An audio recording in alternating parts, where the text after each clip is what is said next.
لە چەمچەماڵ بانگەشێکی ئەمنانە بۆ سەرخستنی هاوپەیمانی کوردستان و کاندیداکانی بەڕێوە دەچێت.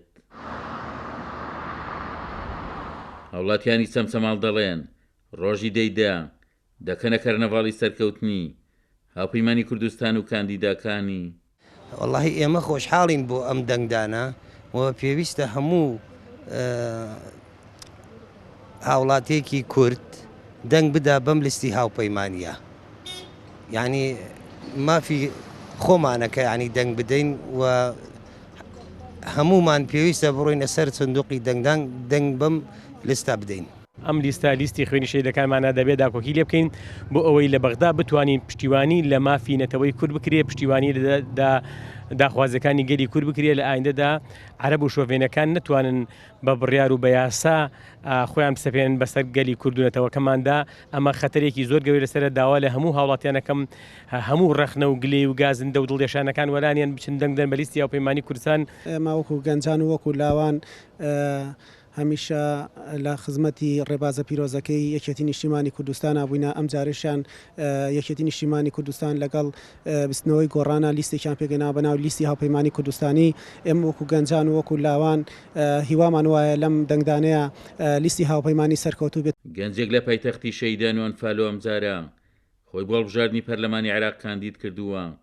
ئەو لەوێتی کاریە و هەوڵدانە بۆ زامنکردنی بژێوی کەسوکاری ئەنفال و شەیدان.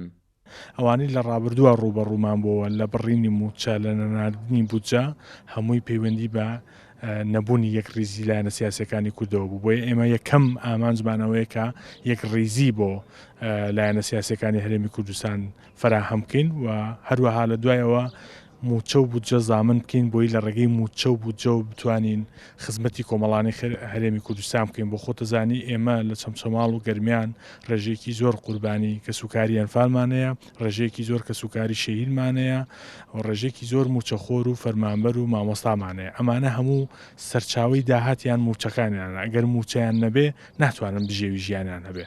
لەبەرەوە ئەرشی ئێمە ئەوەیە یەکەم شت موچیان بۆ زامن بکەین بۆی بەردەوام مانگانە بێ و هەروەها لە دوایەوە لە ڕێگەی بودجەوە پرۆژە خزمەت گوزاریەکان زیاتر بکرێن و بەرهێنان زیاتر بکرێ، هەلی کار بڕەخسێنرێ بۆ گەنجان و لاوانی ئەم سنوورە.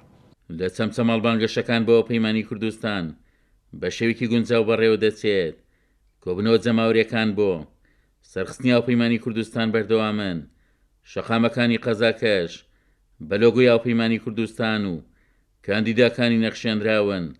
عومەر غەریب، کورسات نیوز، قەزای چەمچەماڵ.